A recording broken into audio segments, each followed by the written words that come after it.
কোন দেশেতে রইলেন জাগিয়া একদিন বসে একটি বড়ি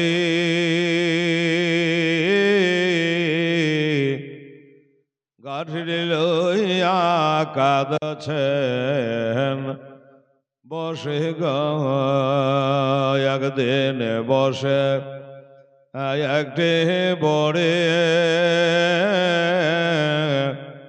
গাড়ি লইয়া কাঁদছেন বসে আরে দয়ার নবী ওই বোরের ঘাটে খানা দিলেন পৌঁছায়া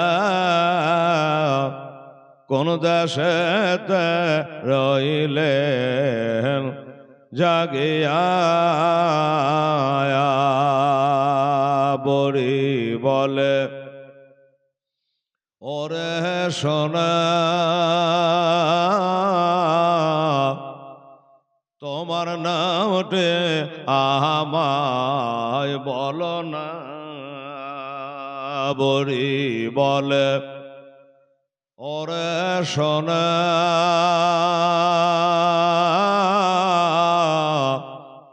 তোমার নামটে আমার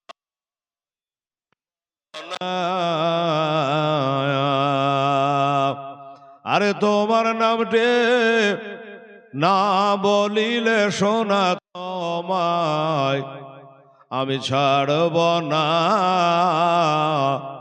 কোন দেশেতে রইলেন জাগিয়া নবী বলেন ওরে মাতা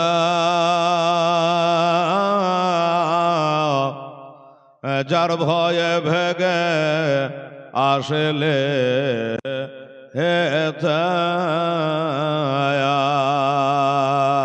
নবী বলেন ওরে মাতা যার ভয়ে ভেগে আসলে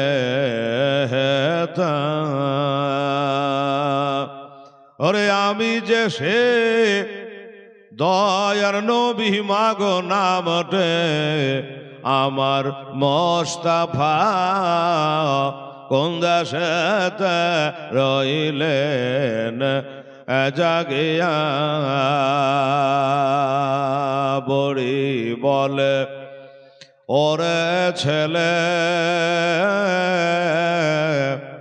একেবা তোমায় খারাপ বলে গো বড়ি বলে ওরে ছেলে একেবা তোমায় খারাপ বলে গো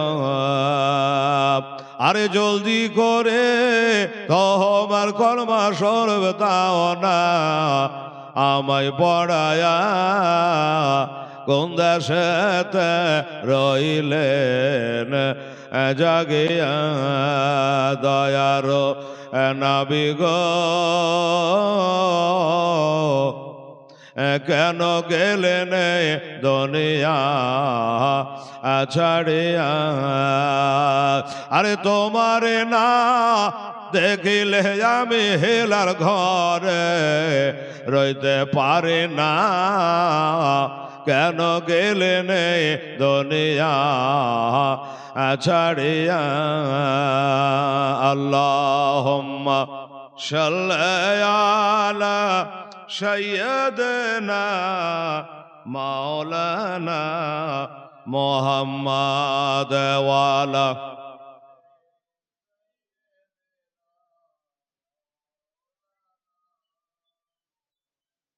আল্লাহুম্মা সাল্লি আলা মাওলানা মুহাম্মাদ ওয়া আলা على سيدنا مولانا محمد صلى الله عليه وسلم بسم الله الرحمن الرحيم سبحان ربك رب العزة عما يصفون وسلام على المرسلين والحمد لله رب العالمين دعاء করার মা বোন ভাইরা اللهم صل على سيدنا شفيعنا حبيبنا مولانا محمد بارك وسلم صلاة وسلاما عليك يا رسول الله صلاة وسلاما عليك يا حبيب الله قال رب اشرح لي صدري ويسر لي امري واحلل عقدة من لساني يفقهوا قولي ربنا تقبل منا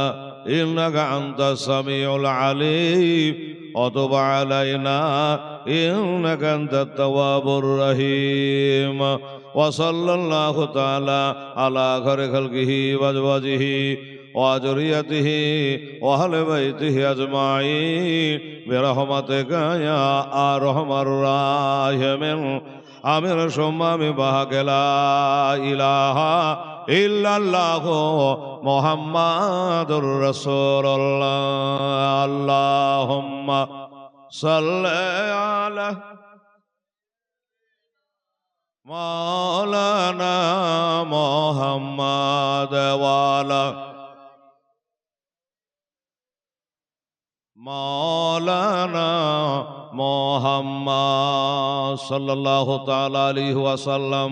বেরাদার, আমার মা ও বোনেরা, সমস্ত তারিফ ও প্রশংসা আল্লাহ রাব্বুল আলামিনের জন্য, যিনি এক অদ্বিতীয় ওয়াহদাহু লা শারীক, যিনি বিশ্বনিয়ন্তা, রুজিদাতা, পালনকর্তা, রক্ষাকর্তা। সেই মহান খোদা তাআলার কোটি কোটি তারিফ ও প্রশংসার পরে দরুদ ও সালাম অবতীর্ণ হোক গায়েবের সংবাদদাতা, হাজির নাজির নবী, হায়াতুন নবী, নূরের নবী, মা আমিনার লাল, আব্দুল্লাহর দুলাল, শাহানশাহ জি ওয়াকার, মদিনা কা তাজদার, মক্কার সরকার হুজুর আহমদ মুখতার জনাবে মুহাম্মাদুর রাসূলুল্লাহ সাল্লাল্লাহু তাআলা আলাইহি ওয়াসাল্লামের প্রতি লাখো বার কোটি বার দরুদ ও সালামের নাজরানা পেশ হোক। আমরা একবার সকলে বলি আল্লাহুম্মা আমিন। আল্লাহ রব্ব মুহাম্মাদিন সাল্লাল্লাহু আলাইহি ওয়াসাল্লামা নাহনু ইবাদু মুহাম্মাদিন সাল্লাল্লাহু আলাইহি ওয়াসাল্লামা। বাদ গুজারিশ, আজকের এই চতুর্থ রাতেও আল্লাহর অমীয় বাণী কোরআনে পাক থেকে এক মাশহুর ও মারুফ আয়াতে মুকাদ্দাসা তেলাওয়াত করেছি। সেটা হলো আউযু বিল্লাহি মিনাশ শাইতানির রাজিম বিসমিল্লাহির রহমানির রহিম ওয়ালা তাকুলু লিমান ইয়ুকতালু ফি সাবিলিল্লাহি আমওয়াত বাল আহিয়াউ ওয়ালাকিন লা তাশউরুন। সাদাকাল্লাহুল আযীম। আমার আল্লাহ পাক এই আয়াতে মুকাদ্দাসায় ইরশাদ করছেন যে যাহারা আল্লাহর পথে কতল হয়ে যায়, শহীদ হয়ে যায়, তারাকে তোমরা মুর্দা বলিও না, বাল আহিয়া, বরং তারা জীবিত। কিভাবে জীবিত? এটা তোমাদের সোচ সমাজের বাইরে জীবনী চালু হয়ে গেল। বাবা, আমার মা বোনেরা যারা আসেন নাই তাড়াতাড়ি আসুন, কারণ আজকে কোনো ভূমিকা দেওয়ার টাইম নেই। কাজে আপনারা তাড়াতাড়ি আসুন আর বসুন। কাল বলেছিলাম আওয়াজ হচ্ছে কেন রে? কমছে বাড়ছে ভাই, যে হযরত ইমাম মুসলিম রাদিয়াল্লাহু তাআলা আনহু তিনি হযরতে হানি রাদিয়াল্লাহু তাআলা আনহুর বাড়িতে তিনি অবস্থান করছেন। বাস এতটুকু বলে কালকে 12:30 বেজেছিল। এবার বাবা এজিদের কানে একটা খবর চলে গেল, মা বোনেরা কান্দেন, এদিকে খেয়াল করবেন। কি কথা গেল? যে হুজুর, কুফা শহরে বর্তমানে এখন দুটো দল। বলল কেমন দুটো দল? একটা হলো হুসাইন জিন্দাবাদ, আর একটা হলো এজিদ মুর্দাবাদ। এজিদ বলল তার মানে আমার তরফ থেকে সেখানে একজন গভর্নরকে বসা হয়েছে।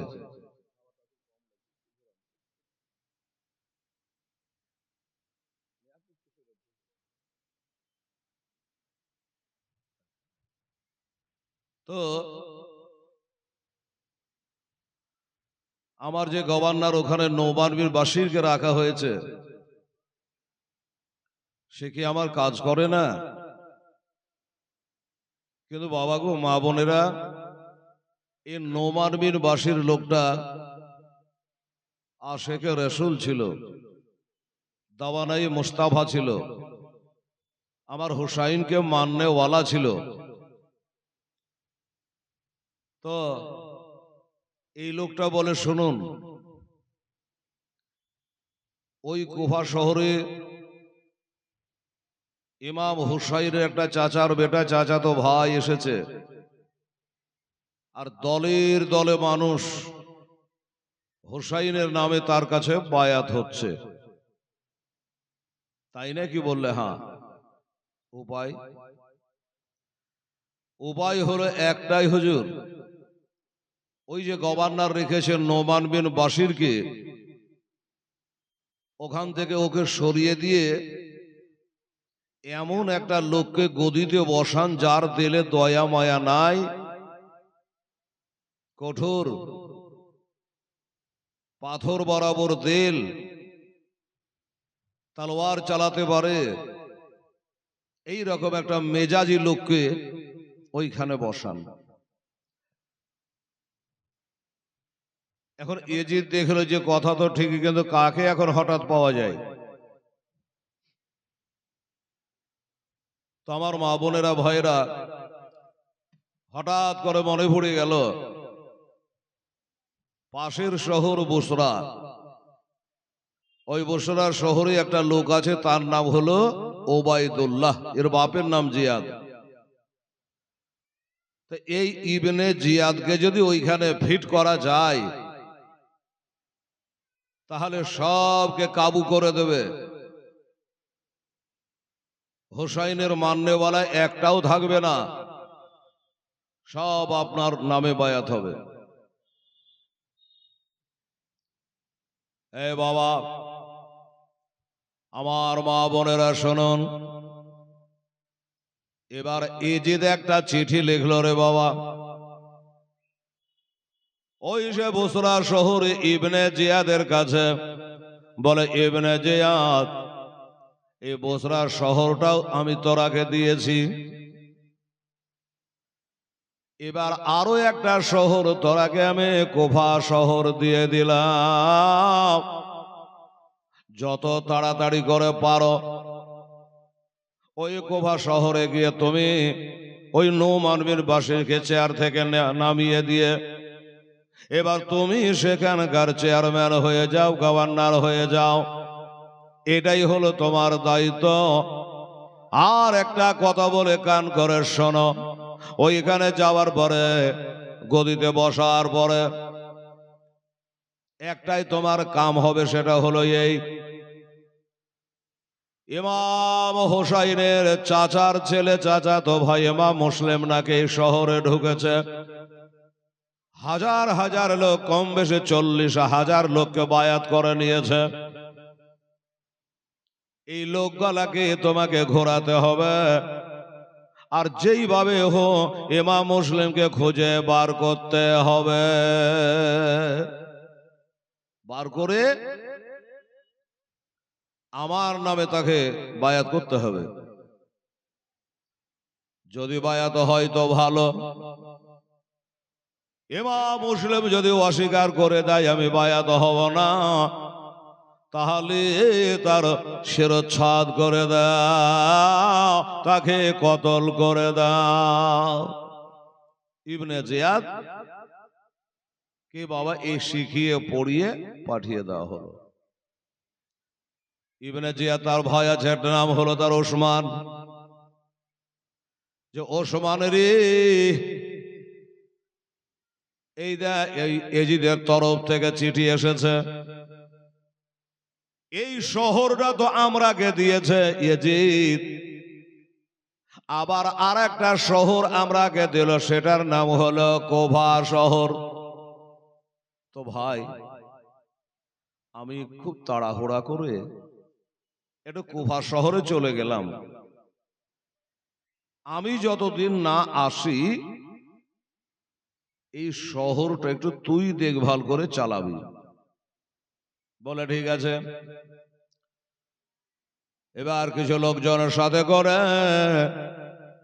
কুফা শহরে বাবা চলে এলো। আর ওই যে নোমান বীর বাসের একটা জান্নাতি লোক, ভালো মানুষ, তাকে এসে বলা হলো আজ থেকে তুমি বাতিল, এখানকার গভর্নর আমি হয়ে গেলাম, আর তোমাকে বাতিল করা হলো এজিদের তরফ থেকে। উনি বলে ভাই রে, আমি বা কি অপরাধ করেছি, কি অন্যায় করেছি? চিঠি নাই, পত্র নাই, খবর নাই, আর হঠাৎ করে আমাকে এই চাকরি থেকে কেন বাতিল করা হলো? গভর্নর থেকে আমাকে বাতিল কেন করা হলো? ইবনে জিয়াদ বলে তুমি এখনো তাক পাও নাই, এখনো বসতে পারো নাই, তুমি এজিদের নুন খাও আর হোসাইনের গুণ গাও। তুমি এখানকার থাকা সত্ত্বেও ইমাম মুসলিম 40,000 লোককে বায়াত করলো কি করে এজিদের বিরুদ্ধে, হোসাইনের পক্ষে। এই জন্য তোমাকে এখান থেকে সরানো হলো। তোমার হাতে কি তলোয়ার ছিল না, লোকজন ছিল না, গ্রেফতার করতে পারো নাই, তার শিরচ্ছেদ করে দিতে পারো নাই, শহীদ করে দিতে পারো নাই। আমার নোমান বীর বাসীর বলে ভাই ও কথা বলো না, পাপের কথা বলিও না। আরে যাদের কালেমা পড়ে আমরা মুসলমান হয়েছি, সেই নবীর ঘরের সন্তানকে তুমি কতল করার সাজেশন দিচ্ছ? দরকার নেই। যেই চেয়ার আমার হোসেনের সম্মান করে না, আমি ওই চেয়ারে বসতে চাই না। আমার গভর্নরি করার কোনো দরকার নেই, ছেড়ে দিলেন। এবার ইবনে জিয়াদ বাদশাহ হলো কুফা শহরের। প্রথম কাজ হলো ইমাম মুসলিমকে ধরে বাবা জিজ্ঞাসা করা, কিন্তু ইমাম মুসলিমকে খুঁজে খুঁজে খুঁজে খুঁজে পাচ্ছেন না। উনি কোথায় আছে আপনারা কাল বলেছে, আজও বললাম, তিনি একটা জান্নাতি লোক, সর্দার, নাম করা ব্যক্তি, হযরত হানি বিন ওরওয়ার বাড়িতে রয়েছে। এরা কেউ জানে না, এত চেষ্টা করে ঢোলাই দিয়ে আওয়াজ করে বাবা ইবনে জিয়াদ লোক দিয়ে প্রচার করে দিল, কুফাবাসীরা শোনো, এই কুফাবাসী শোনো, ইমাম মুসলিমকে যারা বাড়িতে লুকিয়ে রাখবে, ছকিয়ে রাখবে, তার কিছু রাখবো না। নাম আমার ইবনে জিয়াদ, তাকে জিন্দা রাখবো না। গোটা শহর জুড়ে এলান করে দেওয়া হলো। তারপরও কাজের কাজ হলো না, ধরতে পারল না। আমার মা ফাতেমার ঘরের সন্তান গো, আমার নবী মুস্তাফার ঘরের সন্তান রে বাবা, খুঁজে খুঁজে হয়রান পেরেশান। কোথায় আছে, কোন দিকে আছে, খুঁজে খুঁজে পায় না। ইবনে জিয়াদ মহাচিন্তায় পড়ে গেল, কি করা যায়। এত ডর দেখি, এত ভয় দেখি, এত কিছু বলেও ওই ইমাম মুসলিমের নাগাল পাওয়া গেল না। কি হবে এখন? বসে আছে একটা নওজোয়ান ছেলে, এর বাড়ি হলো মুলকে শাম। ওই জোয়ান ছেলেটা বাবা চলে আসছে। তো ইবনে জিয়া জিজ্ঞাসা করে, বাবা একটু কাছে আই তো বাবা, আমার একটা কাজ করে দিবি। ছেলেটা বলল, কি কাজ বলুন তো? বলে, এই দেশে ইমাম হুসাইন রাদিয়াল্লাহু তাআলা আনহুর সতলা চাস্তো ভাই ইমাম মুসলিম এসেছে, এত বলে কেহ কোথায় আছে, কার বাড়িতে আছে, কোনো খবর নাই। এই খবরটা যদি বাবা এনে দিতে পারিস আমার খুব উপকার হয়, না হলে এজিদ আমাকে গভর্নর রাখবে না। ওই জোয়ান ছেলেটা বাবা, এর বাড়ি হলো মুলকে শাম। এ বললে যে, হুজুর শুনেন, এই জাসুসি করা, গোয়েন্দাগিরি করা, আসামি ধরা, এটা হলো আমার বাঁ হাতের খেল, তাই নাকি? বলে, হ্যাঁ, আমাদের বংশ পরম্পরার এই গোয়েন্দাগিরি করার কাম আমরা করি। ও যদি সত্যবাক জমিনের তলেও থাকে, আমি খুঁজে বাহিরকে করবই, খবর আপনাকে দেবই। বাবা তোর মতো লোকেরই দরকার, একটু করে দে না বাবা খোঁজটা। বলো, হুজুর কিছু খরচা আছে। কেমন খরচা? বলে, 3000 টাকা লাগবে।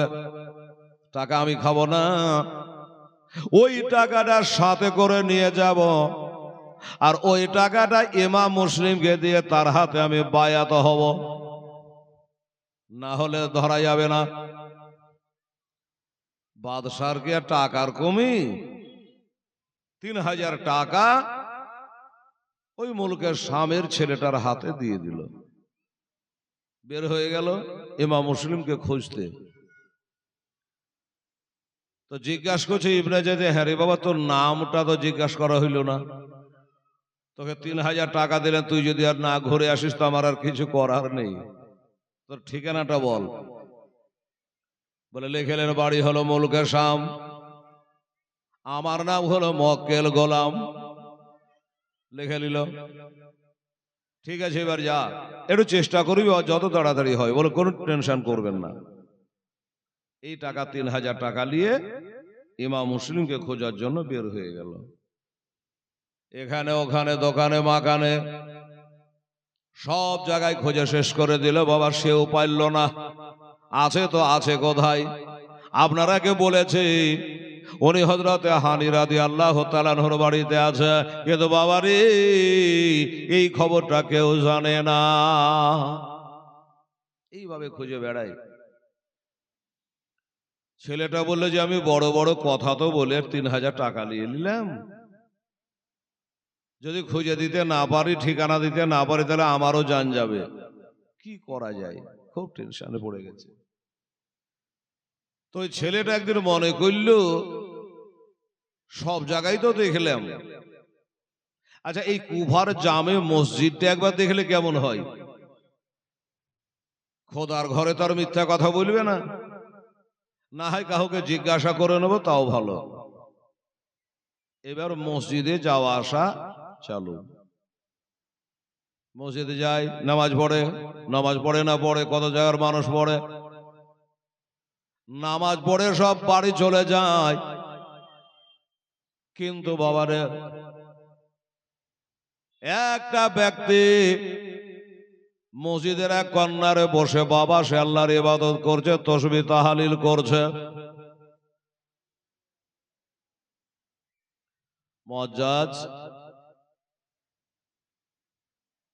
এবার যখন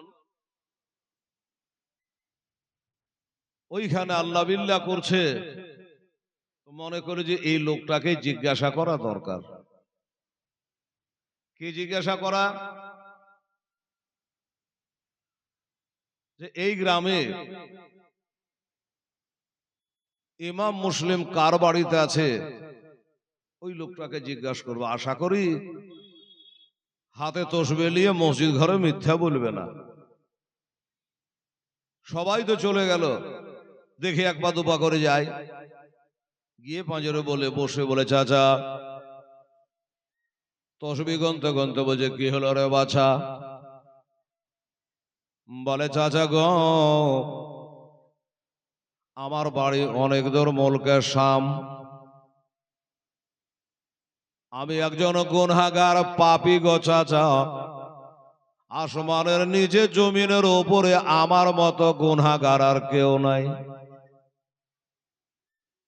তাই আপনাদের কুফাতে আসলাম।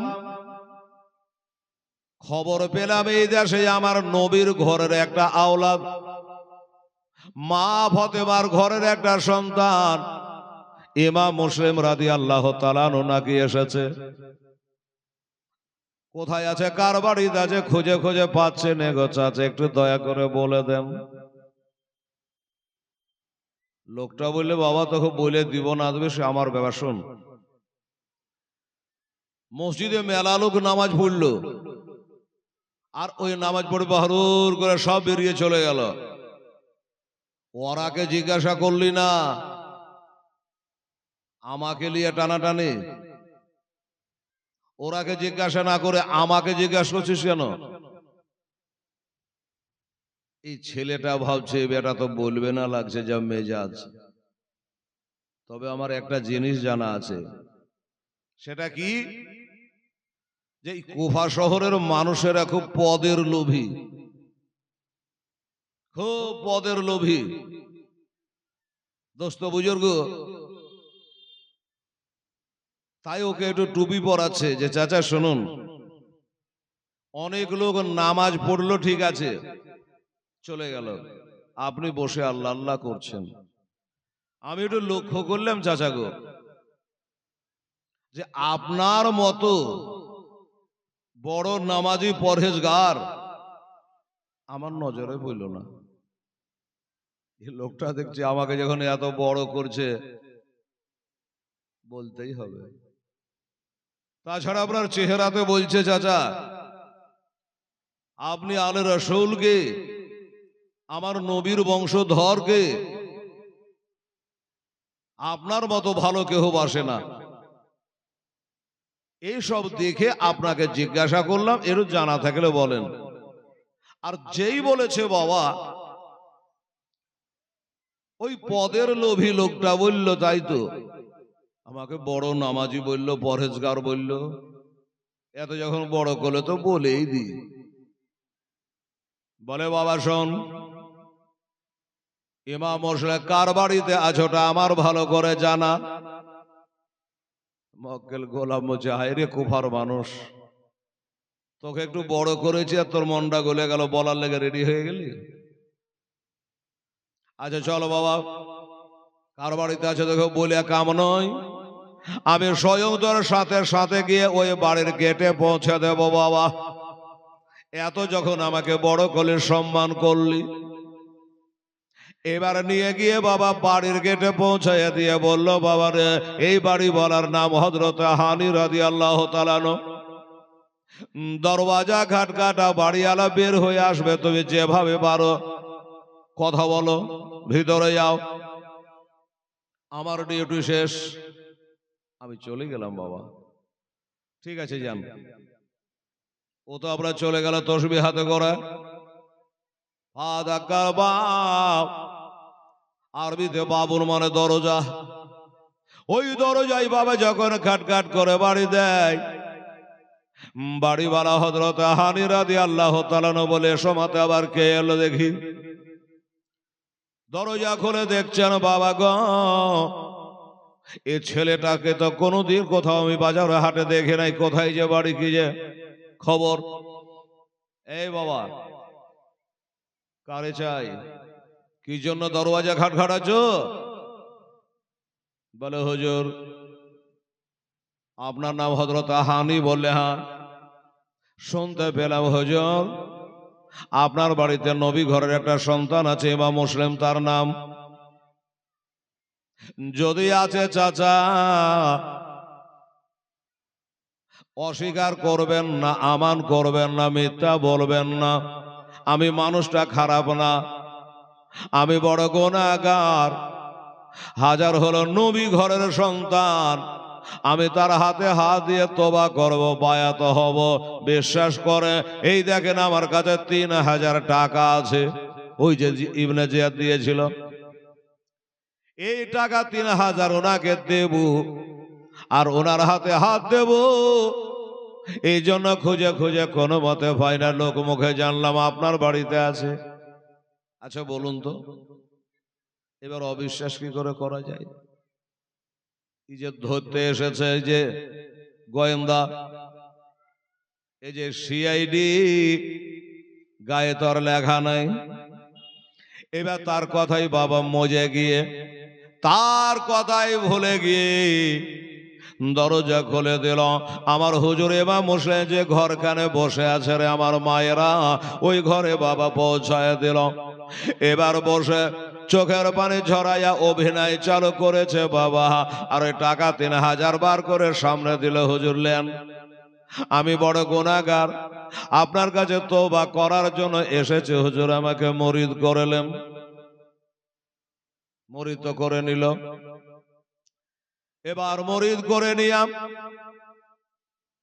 আসলে তো মুরিদ হতে আসেনি, ধরবার জন্য এসেছেন বাবা সিআইডি।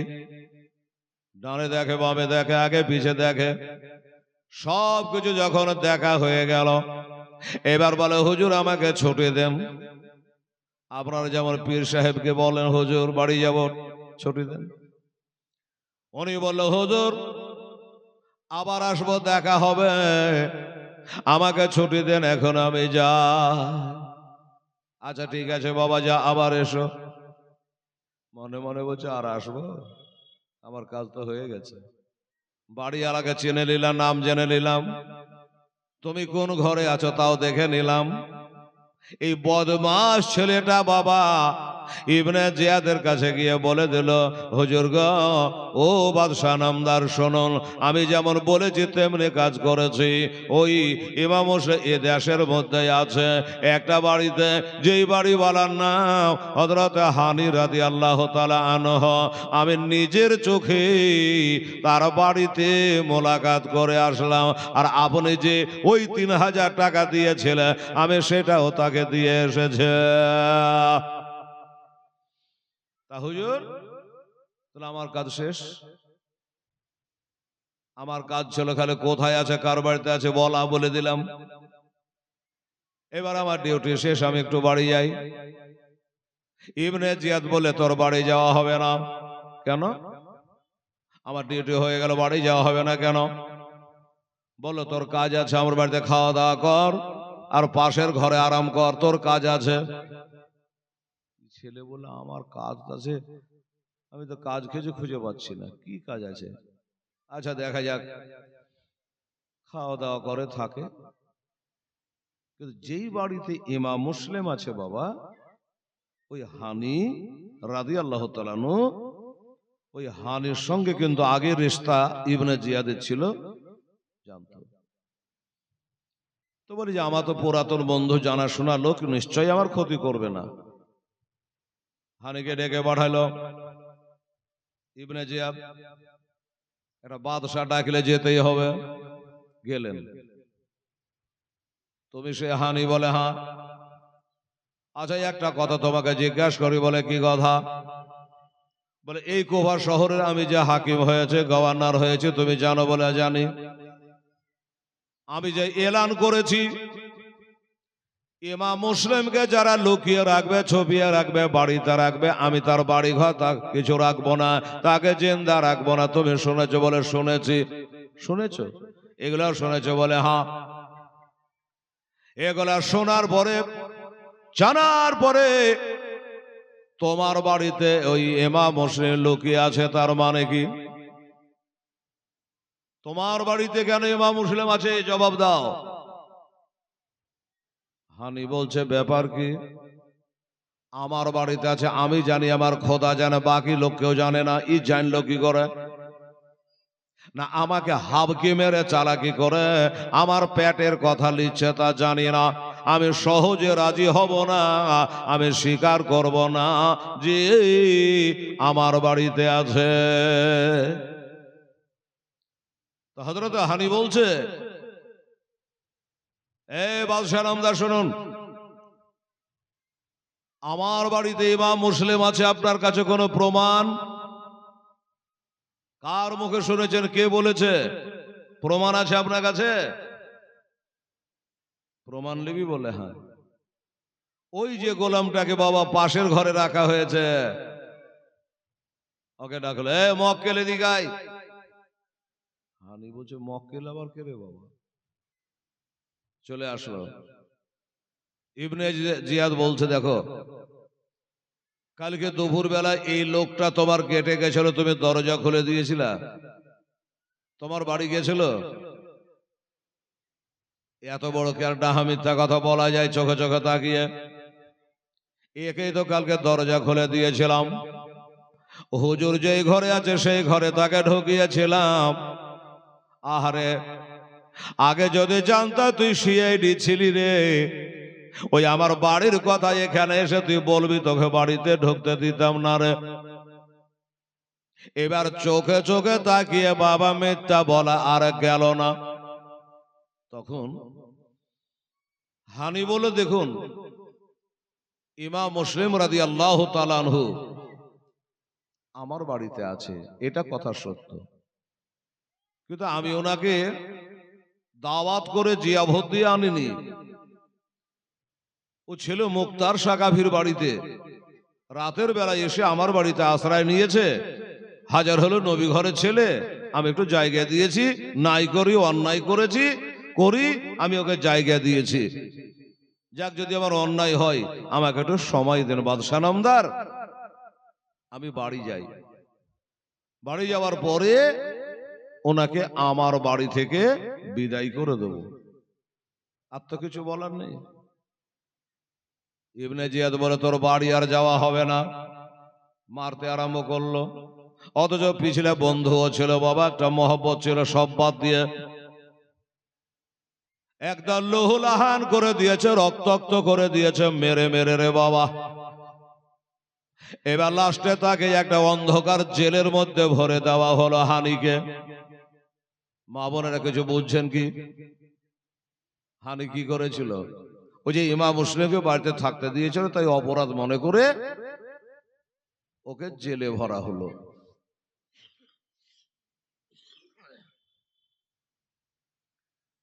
জেলে ভরে তালা মেরে দেওয়া হলো। হানি জিজ্ঞাসা করছে, ভাই শোনো, আমাকে জেলে ভরা হলো, এটাই 1 বছরের জন্য না 2 বছর না 2 মাস কি 6 মাস, কতদিনের জন্য একটু জানতে পারি কি? বলে, হ্যাঁ পারো। তোমার জেলের তালা আজ খুলবে না, কাল খুলবে না, কবে খুলবে জানো? কবে খুলবে? বলল, তুমি যে ইমাম মুসলিমকে বাড়িতে জায়গা দিয়েছো, একে যতক্ষণ পর্যন্ত শহীদ করতে না পারি তোমার জেলের তালা খুলবে না। ওই জেলখানায় বাবা পড়ে পড়ে কাঁদছে। এদিকে গোটা শহরের ভিতরে একটা মিথ্যা কথা রটে গেছে, কি জানেন? যে ইবনে জিয়াদ ওই হানিকে নাকি কতল করে ফেলেছে। আমি কি বললাম? একটু মারা ধরা করে রক্তাক্ত করেছে, কিন্তু মার্ডার করে দেয়নি, কিন্তু কথাটা রটে গেছে যে ওনাকে কতল করে ফেলেছে। আর কি বলবো রে বাবা, রে বাবা, একটা দেশের ভালো মানুষকে যদি কেউ ধরে মারে, সবাই তার দিক থেকে বলবে লোকটা খুবই ভালো ছিল এবং দেশের সর্দার ছিল। এলাকার যত মানুষ বাবা, হাজার হাজার মানুষ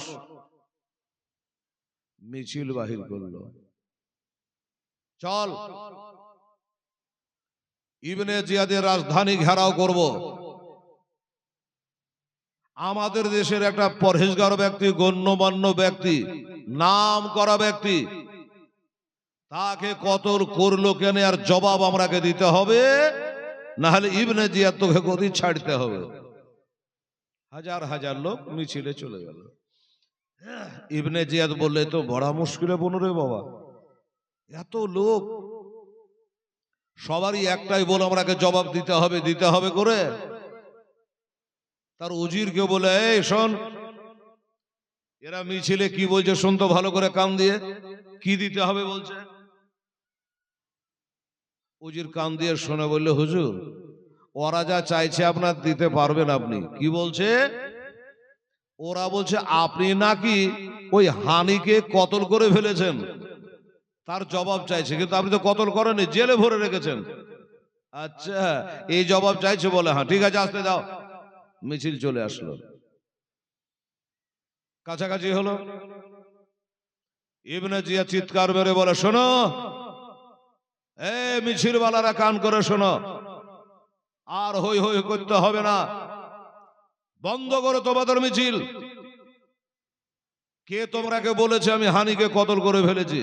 কার মুখে শুনেছ? শোনা কথা বলে মিছিল বাহির করে দিয়েছ? ওনাকে যদি তোমাদের দেখাতে পারি, দেখান, কোনো ব্যাপার না, দেখিয়ে দেন, আমরা জানি যে কতল করে দিয়েছেন, তাহলে ওনাকে দেখান। বাদশাহ বলে, এত হাজার হাজার লোক আমার জেলে আটবে না। আরে হাজার হাজার লোককে দেখাতে পারবো না। শোন, তোমাদের মধ্যে যারা নেতা, মাথা, মেম্বার, প্রধান, মুড়ল, সর্দার আছে, এই গোছের 10টা লোক আসো, ওরা দেখে যাবে আর তোমরাকে বলে দেবে তোমাদের দেখা হয়ে গেল। ঠিক আছে, তাই হলো। এই সর্দার সাহেব, এই মুড়ল সাহেব, এই মেম্বার সাহেব, আপনারা যান দেখে আসেন, এসে আমরাকে বলেন। ঠিক আছে, এবার গেল, জেলের জানলা দিয়ে দেখা হলো। জেলে পড়ে পড়ে বাবা কাঁদছে। এই মা বোনেরা, ভাইয়েরা, জেলখানায় পড়ে পড়ে হযরত হানি রক্তাক্ত হয়ে, ভাই খাওয়া নাই, পিয়া নাই, ঘুম নাই, আরাম নাই, বিশ্রাম নাই, পড়ে পড়ে কাঁদছে গো। এবার ওই মেম্বার, প্রধান, মোড়ল, সর্দার এরা নিজের চোখে দেখে নিয়ে লজ্জায় পড়ে গেল যে আমরা কার মুখে কোন কথা শুনে মিছিল বাহির করেছিলাম, কিন্তু না, ওই তো হানি জেলখানার মধ্যে জীবিত অবস্থায় আছে। মিছিল ভেঙে গেল।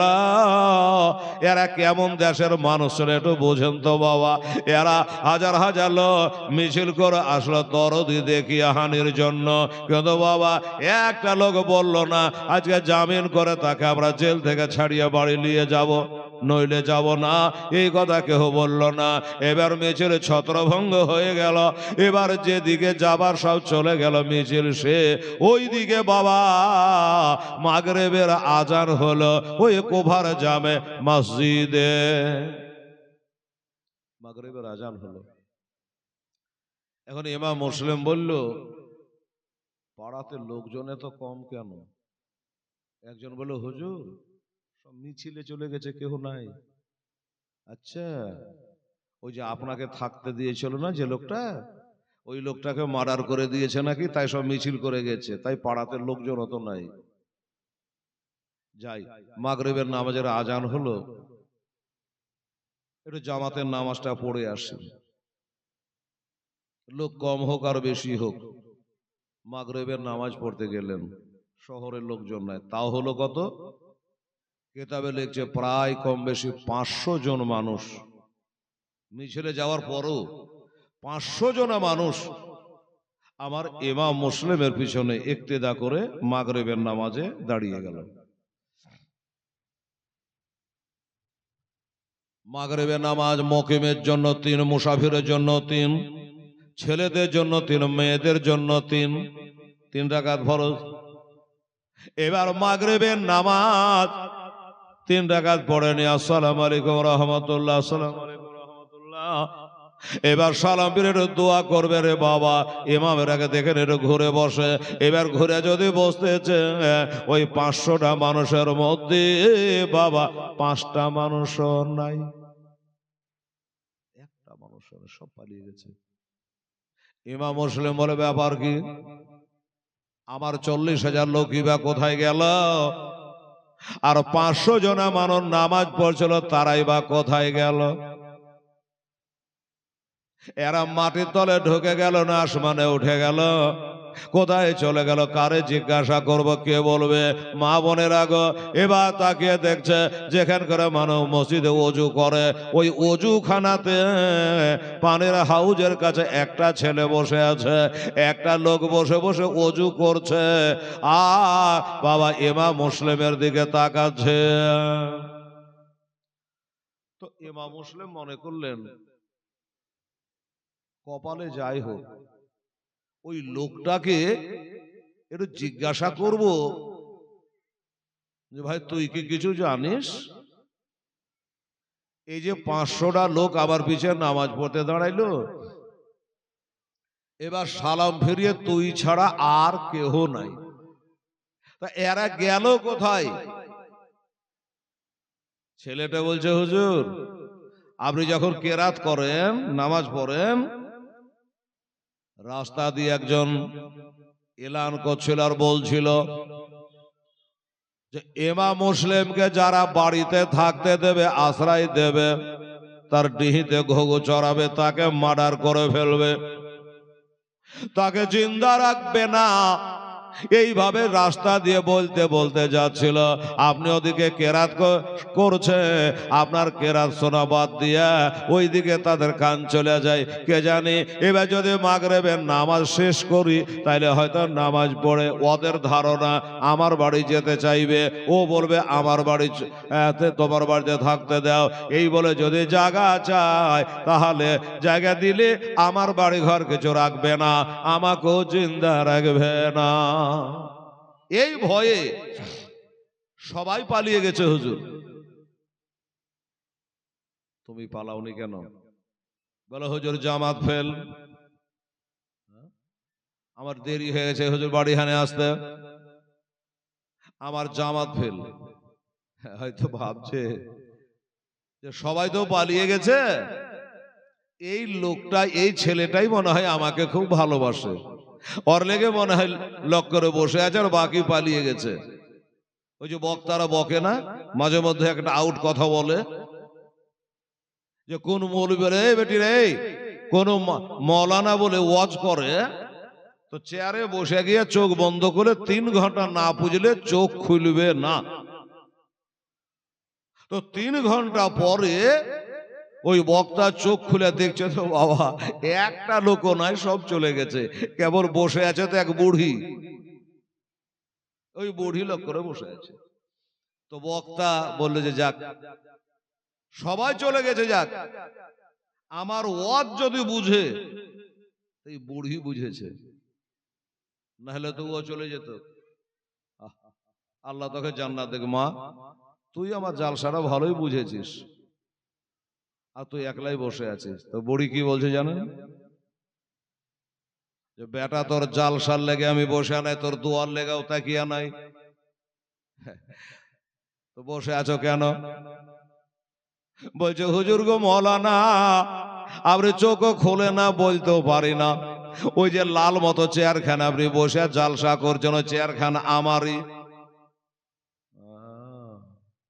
ওই চেয়ারখানা আমারই। আমি খালি আল্লাহ আল্লাহ করছি, একবার চোখ খুলে তাকাই দিলে ইশারা করো যে উঠো আর চেয়ারখান দাও। আপনিও তাকাচ্ছেন না, চেয়ারও পাচ্ছেন না, 500 টাকা চেয়ার ছেড়ে যাব। বক্তা মনে করলে তাহলে তুই আমার মহব্বতে নাই, চেয়ারের লেগে না? বলে হ্যাঁ চেয়ারের লেগে বসে আছি, তোর লেগে বসে নাই। এইরকমই ওই ছেলেটা বলে, হুজুর আমি আপনার মহব্বতে বসে নাই, আমার জামাত ছুটে গেছে হুজুর, মাগরিবের নামাজ পড়া হয়নি, নামাজ কাজা করা বড় গুনাহ, এই কারণে আমি বসে আছে। বাবারা, আমার মা বোনেরা, ইমাম বলল, বাবারে তুই ডরাইস না, ভয় করিস না, আমি তোর বাড়ি যেতে চাইব না, তুই তাড়াতাড়ি সময় চলে যা, যাকে নামাজটা আদায় কর, নামাজটা আদায় কর। আমি চলে গেলাম। লোকটা, ছেলেটা নামাজ পড়তে লাগলো। আর ইমাম বসলে মসজিদ থেকে বেরিয়ে এই যেমন আপনাদের রাস্তার এই মাদ্রাসা, এর রাস্তা দিয়ে হেঁটে হেঁটে হেঁটে হেঁটে চলে যাচ্ছে। এই মা বোনেরা, হাইরে দুঃখ, হাইরে কষ্ট, মাগরিবের নামাজ পড়লে বাড্ডার রাত হয় না রে মা বোনেরা, অত অন্ধকার হয় না। আবার রাস্তার ডান দিকে দেখছে, বাম দিকে দেখছে, বাবা একটা বাড়িরও তালা খোলা নাই, গেট খোলা নাই, সব বন্ধ। ওই যে প্রচার করেছে, যে বাড়িতে পাবো তার বাড়ি রাখবে না, সব দরজা বন্ধ করে বাবা শুয়ে পড়েছে। মনে হয় সাহাবাখানাতে এক একটা আওয়াজ পাওয়া যায়, কিন্তু সেদিন কোফাতে কোনো আওয়াজ ছিল না সন্ধ্যাতেই। কি করবেন? এই রাস্তা দিয়ে হাঁটে চলে যায় চলে যায় চলে যায়, যেতে যেতে এই যে আমার মা বোনেরা যেমন চুপ করে বসে আছে, এইরকম একটা মহিলা, একটা মেয়ে, একজন মা দরজা খুলে গেটের কাছে বসে আছে, একটা হারিকেল হাতে করে। ওই হারিকেলটার কড়া বাম হাতে ধরেছে, আর ডান হাতে পলতাটা একটু বাড়াই, আলাটা বড় করে, আর এমনি করে ওই হরকেলের আলা দিয়ে যেন একে একে খুঁজে পাই না, অমনি আবার ছোট করে দিয়া ওই মেয়েটা বাবা পিছনে কই দরজার আড়ালে বাবা হারিকেলটা লুকিয়ে দেয়, আবার একটু বাহার করে, আবার দেখে, আবার লোক এই মজা করছে। ইমাম মুসলিম বলে, ব্যাপার কি? সবাই তো গেট বন্ধ করে দিয়েছে, কিন্তু ওই মেয়েটা কেন দরজা বন্ধ করে না? টুকি ভুলকি করছে, তার মানে কি? হারিকেলের আলা একবার ছোট করছে, একবার বড় করছে, তার কারণ কি? এই কারণটা আমাকে জানা লাগবে। এক পা দুপা করে গেলেন, গায়ে তো লেখা নেই যেটা ইমাম মুসলিম। বলছে, হ্যাঁ রে মা, কি ব্যাপার, কিসের ব্যাপার? বলে, তোদের পাড়াতে কেবল মাগরিবের নামাজ হলো মসজিদে, আর এখনই একবারে সব আলাবাতি লিভিয়ে দিয়ে দরজা বন্ধ করে সাহেবটে গেছে, সব সেটে গেছে, ব্যাপারটা কি? আস্তে কথা বল বাবা, দেওয়ালের কান আছে, দুশমনেরা ঘুরে বেড়াচ্ছে। কি জন্য বাবা? আজকে দেখো সন্ধ্যাবাতি দেয় নাই।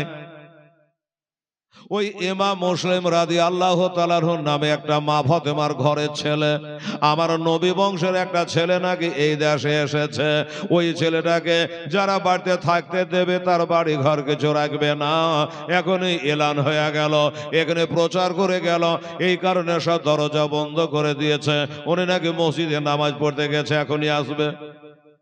আচ্ছা, মেয়েটা জানেন আমি কার সাথে কথা বলছি?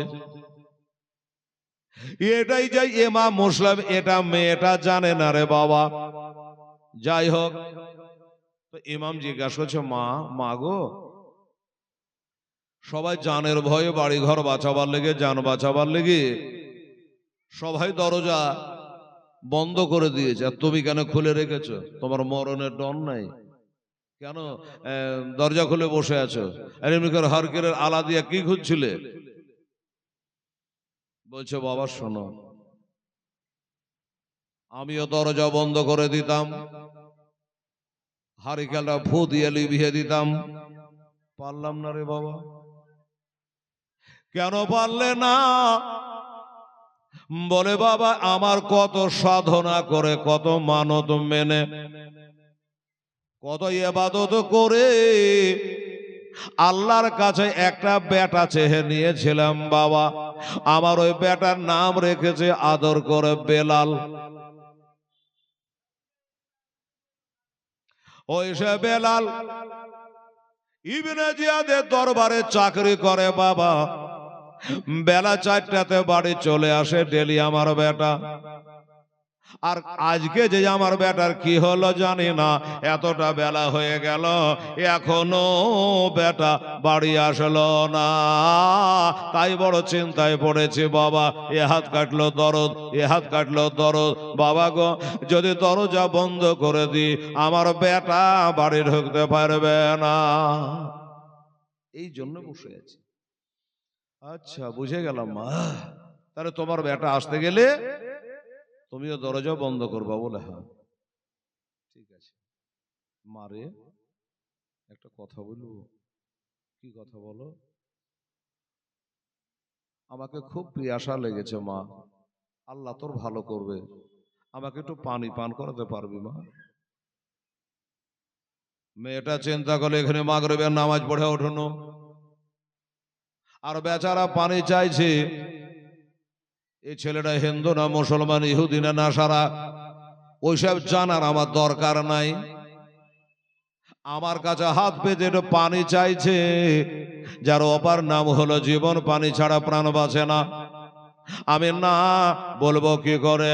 আচ্ছা বাবা একটু বস রে বাবা, পাড়ার অবস্থা ভালো নয়, ভয় ভয় লাগছে রে বাবা, কখন যে কি হয়ে যায় জানি না।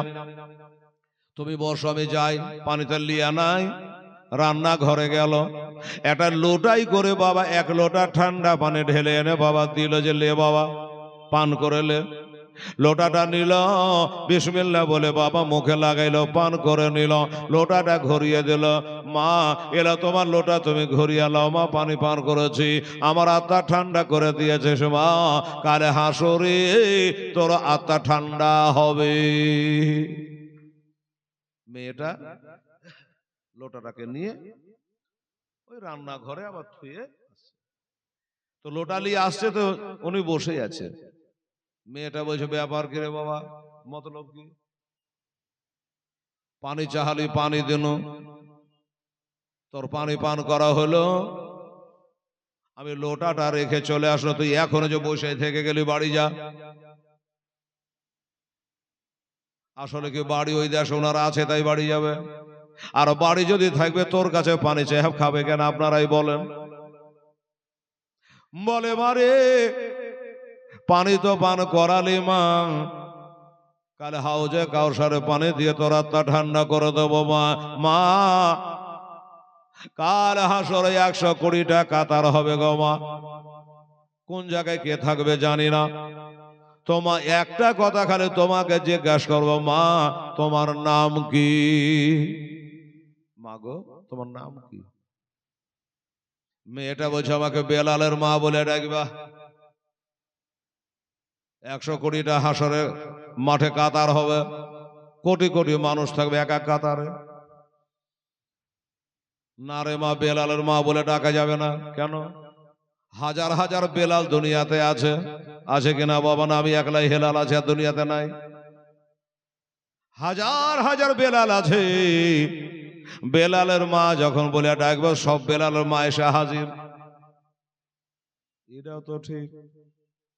আচ্ছা বেলালের মা বলবো না, হয় বলবো না, অরিজিনাল তোর নামটা কি আছে মা একবার বল। অরিজিনাল নাম কি? এখন আবার মানুষ নাম ডবল রাখছে গো, ডবল ডবল রাখছে। একটা ছেলে এসে বলছে হুজুর মসজিদে 500টা টাকা দান করলো, তো বলছি তোর নাম কি রে? তো বলছে আমার নাম মোহাম্মদ ছেঁচড়ু শেখ। এত মজার নাম কুঠে বলি রে, মোহাম্মদ ছেঁচড়ু শেখ? না হুজুর ভালো নামও আছে, আব্দুর রহমান, ওটা তুলে রেখেছে। আর ছেঁচড়ু শেখ বলে সব ডাকছে ওকে। ছেঁচড়ু শেখ না বলে আর কেউ চিনতেও পারবে না, ডবল ডবল নাম। আচ্ছা আমার ডাইরেক্ট তোমার নামটা বলো। তখন ওই মেয়েটা বলল, বাবা শোনো, তুমি যখন বারবার করে বলছো তো শোনো, আমার নাম হইল তুয়া বিবি। কি বললাম? তুয়া বিবি, মনে রাখবেন। বেলালের মা তুয়া বিবি, রে বেটিরা মায়েরা তুয়া বিবি, মনে রাখবেন। এবার মেয়েটার মনে একটা কথা উদয় হলো, বাবা তুই আমার পেটের ছেলের মতো ছেলে, আমার নামটা তোকে বন্য বেটা, তোর নামটা যে এখনো জানা হইল না, বলে এবার কাজ খারাপ। যা বসতে দিয়েছিল আর দেবে না। একবার তোর নামটা বল বেটা, তোর নামটা এটা শুনি রে, তোর চেহারা দেখে কেমন লাগছে রে? বলল মা গো আমার নাম হলো ইমাম মুসলিম রাদিয়াল্লাহু তাআলা আনহু। যেই বলেছে মেয়েটা বসেছিল হারকে নিয়ে, বাবা দাঁড়িয়ে গেছে সম্মানে, যে হাই হাই, নবী নয় নবীর ঘরের ছেলে, আমার দুয়ারে বসে আছে, একটু জায়গা দিয়ে নি। পানি চেয়েছে, একটু চিনি দিয়ে নি, একটু খাবার দিয়ে সাড়া পানি দিয়ে দিয়েছি। কাল হাসরে মা ফাতেমা আমাকে বেহেশতে নিয়ে যাবে না। কি বেয়াদবি করেছি, বাবা মাফ দাও, আমি তোমাকে চিনতে পারিনি, যে তুমি যে নবী ঘরের সন্তান আমি জানতে পারিনি। আচ্ছা ঠিক আছে মা, ক্ষমা তো করলাম। মারে পরিস্থিতি খুব খারাপ, আমার ভাই হোসাইনকে আসার জন্য একটা চিঠি লিখেছে, উনি আসবো আসবো হয়ে আছে, উনি আসবো আসবো হয়ে আছে, আমার এখন আর যাওয়া হবে না মা, আমাকে তো সবাই মারার জন্য কাটার জন্য খোঁজাখুঁজি করছে রে মা। ওরে মা, কাল হাসরে আমার নবীকে বলে, মা ফাতেমা আলীকে বলে, হাসান হোসেনকে বলে আমি তোর জায়গাটা জান্নাতে করে দেব মা, ওই তোর বাড়িখানে একটু আমার থাকা হবে না, একটু জায়গা দিবি না মা? না বলবো কি করে, হাজার হলো নবী ঘরে ছেলে, জায়গা দিব না বলা যায়? চলো বাবা, ঘরে বিছানা করে দিল, সুন্দর করে জায়গা থল করে দেওয়া হলো, দুইটা খাবার দেওয়া হলো, কিন্তু হুজুর খাবার খাচ্ছেন না, খিদে কিন্তু লেগেছে বাবা, তাও খাবার খাচ্ছে না কেন বলেন তো? বাবারে টেনশন বলে একটা জিনিস, চিন্তা বলে একটা জিনিস, আমার দুইটা ইয়েতিম ছেলেকে নিয়েছিল, ছেলে দুটো আমার কাছে নাই, তাছাড়া 40,000 লোক আমার হাতে হাত দিয়ে বায়াত হলো, এখন আমার একটা লোকও নাই। এই নানান চিন্তাতে খাবার যেন ভিতরে যায় না রে বাবা, তাই খাবার খাওয়া হলো না, ওই বিছানে বাবা শুয়ে গেল, বিছানে শুয়ে গেল। ওই মেয়েটার বেটা বেলাল চলে আসলো চাকরি থেকে, দরজাটা টেনে দিল, হুজুর শোরগোল করবেন না, আওয়াজ করবেন না, পাড়ার অবস্থা ভালো নয়, আমার বেটা আবার ওখানে চাকরি করে, আল্লাহ আল্লাহ করছে যেন ও জানতে না পারে, রাতটা যেন তাড়াতাড়ি পার হয়ে যায়, ভোরে আগে বিদায় করে দেব, কপালে যেটা আছে এটা ঘটবেই। দরজাটা টেনে দিয়ে চলে আসলো। বেলাল ভাই ভাই করে বাড়ি ঢুকছে, পাকা মদ ঘোর বাটফার। বেলাল মা মা বলছে, হ্যাঁ রে বেটা, 4টার সময় তো তুই বাড়ি আসিস, এত দেরি কেন? বলে মা গো সরকারি কাজ মা, কখন কি হয় বলা যায়, দেরি হয়ে গেছে মা, তুমি খাবার খেয়েছো? মা কপালে হাত দিয়ে বলে, হায় রে আমার কপাল, এ জগতে এমন মা কে আছে রে, বেটাকে দানা না খাইয়া মা খাই রে।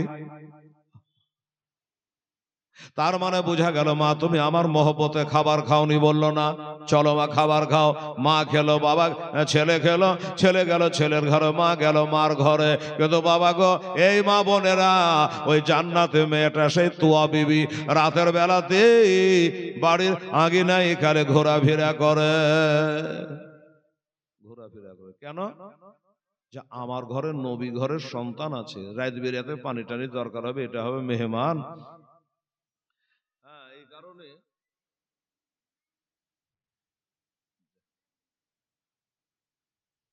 বেরাদারান ইসলাম সামাইনে কেরাম, এবার বলল আমি আজকে ঘুমাবো না, এই করে ঘোরাঘুরি করছে, ঘুরতে ঘুরতে ওই মেয়েটার বেটা সেই বেলাল একবার দেখে ফেলেছে। কি দেখেছে? আমার মা, মাকে তো সন্দেহ করতে হয় না, এই বাড়িতে আমি আর আমার মা ছাড়া কেউ নাই,